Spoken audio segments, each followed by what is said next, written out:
nerds, I'm Hendo, and today we're making the Cocktail of Vampirism based on another 3.5 homebrew for Dungeons & Dragons. Every month I make a different prop and cocktail based on a different potion from D&D, and this is my 10th one. We're using a Mezcal or Tequila base, and it's gonna have a nice dark red color. I wanted it to be vampiric without it necessarily being a Bloody Mary because ew, vegetables are gross. So instead this one is blackberry and has sprinkles and it's delicious. Oh, my teeth. I'll cover the lore behind this potion along with the ingredients and the recipe. And I'm gonna talk with a Spanglish the whole time. So let's get started. The Potion of Vampirism is a homebrew submitted by the user Aeronaut, and I'm choosing it because it's Halloween, okay? After drinking this potion for 10 minutes, you heal for half of the base damage that you deal with any melee attack. Since the blood motif isn't actually specified, you can also RP this as like energy or psychic damage. You could be like the really sweet, boring vampire from What We Do in the Shadows. I don't know, just make like the dial-up sound while you're punching, just like.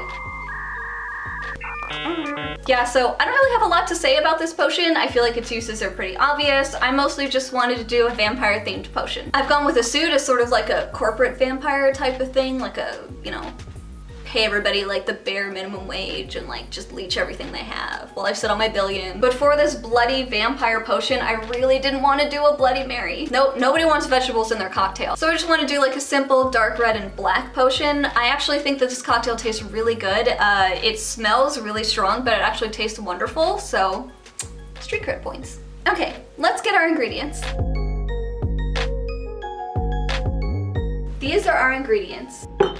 Our alcohol is going to be mezcal, which means cooked agave, and I've decanted it into this cute little glass skull decanter. Agave takes forever to grow, anywhere from 6 to 10 years. And once you harvest it and use that big piña heart, it's gone forever. Unlike other fruits and grains used for most other alcohols. There are also almost 200 varieties of this plant, so mezcal can vary widely. Tequila is actually a type of mezcal. It's made specifically from blue agave. Kind of like how real champagne only comes from the Champagne region, true mezcal only comes from Mexico. It's made by placing agave in a pit and covering with hot coals. It sits there for 2 or 3 days, and that's how it gets its really smoky flavor. According to the legends, mezcal was first created when a bolt of lightning struck an agave plant, cooking it and opening it, releasing all of the liquid inside. And that's why it's called the elixir of the gods. In actuality, mezcal was made after the Spanish came over and brought distillation techniques. In the 1600s, so many people were dying of this new alcohol that it actually underwent a prohibition for about 100 years. Nowadays, mezcal is back and it's actually becoming more and more popular. Probably has something to do with the fact that a lot of Mexican artisans are very resistant to mass manufacturing. So mezcal still has a lot of artisanal emphasis and it varies a lot by region. It's kind of like whiskey in that you can taste a lot of differences from region to region based on either what type of agave they're using or the techniques that the artisan uses. We're going with this one. I don't know anything about this brand though, so hopefully they're cool. We're also using unsweetened blackberries. I'm gonna make one version of this cocktail with fresh ingredients so that my bartending friends in the stream can get what they want.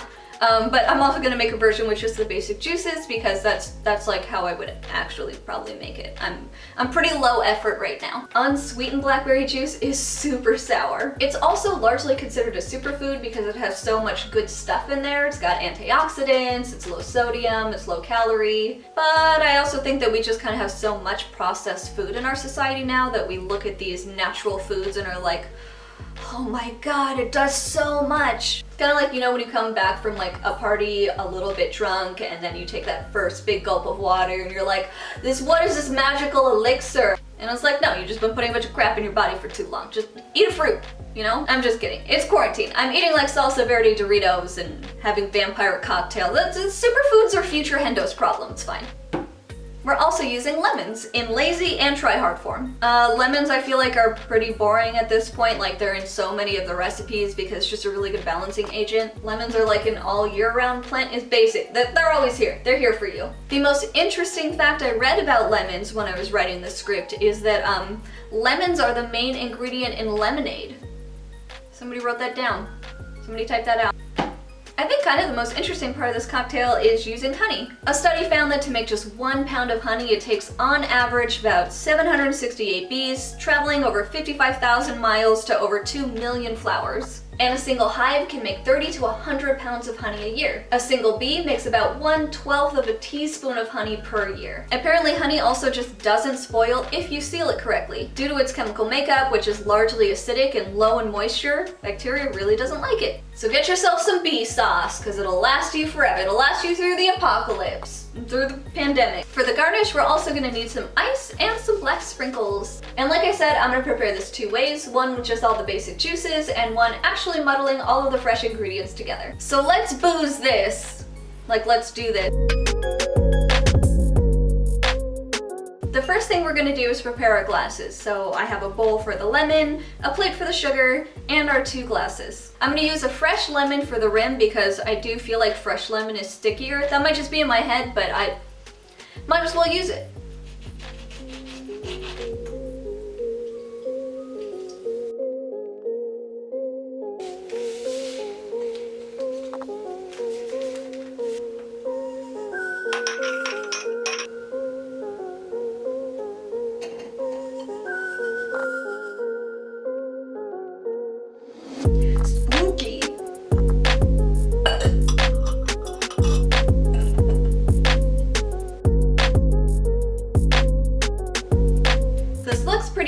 I did try using honey for the rim. I thought that would look really cool, but the honey kind of never really dries, so it just like drips sprinkles the whole time. So I highly recommend lemon. Now we're gonna muddle together our fresh ingredients. I'm gonna add a handful of blackberries, our other half of a lemon, and a whole tablespoon of honey.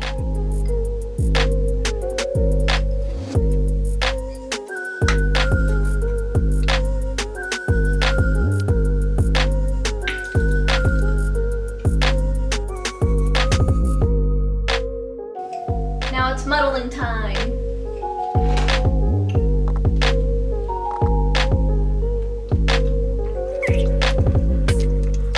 This is where like the vampirism comes in. It's like you're crushing all the bloody guts of your victim.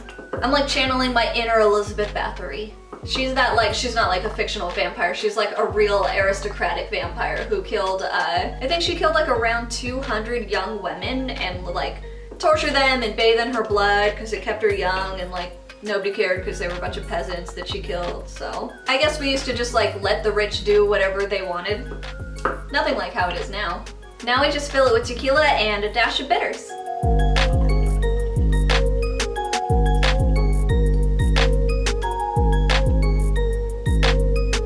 I love it. It's such a dark cocktail. And then of course we're gonna add some ice. But I'm gonna wait until we finish the second cocktail in order to add the ice, just for filming reasons, because it's all gonna melt. I'd say that one of the other reasons that I kind of don't prefer fresh ingredients is that all of these seeds and stuff can get stuck in your teeth, and it's just like a little easier to consume something that doesn't have a bunch of floaty bits in it. Okay, for our easy cocktail, I'm gonna add a more precise amount of all of our ingredients. We're gonna start with about 3 ounces of the mezcal. If you want to make enough for 2 people, just like double this recipe, but I already have the fresh one and I can only get so drunk for D&D tonight. Now add a tablespoon of honey.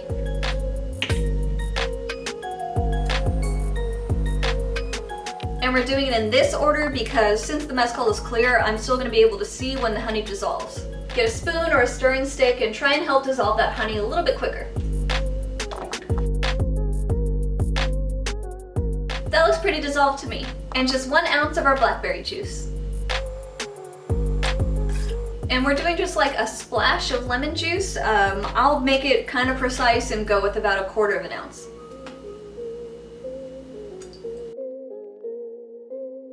But it is a really important balance. Like it kind of tastes totally different without the lemon.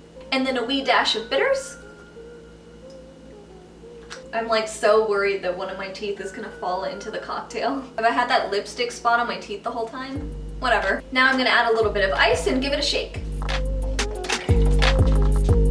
Jesus. And now we pour it into our glass.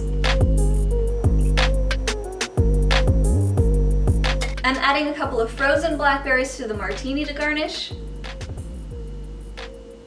Are you gonna float?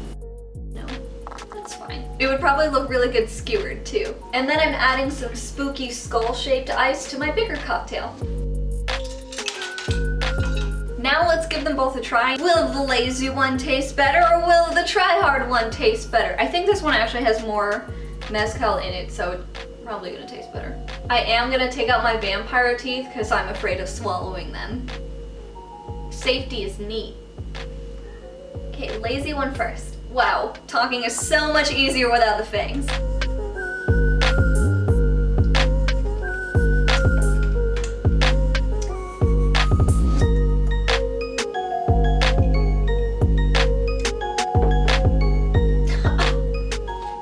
I think that's just mezcal sitting on top.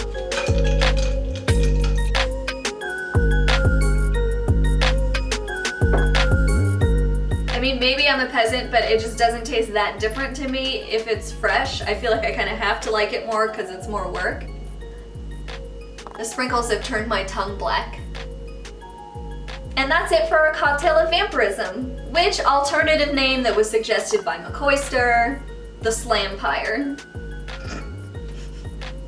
Which I do think is cute, but like that doesn't fit in with the theme of the rest of the series, so I'm still gonna go with Cocktail of Vampirism, but headcanon is a Slampire. Because that's just good marketing. Alright, cue the close-up shots.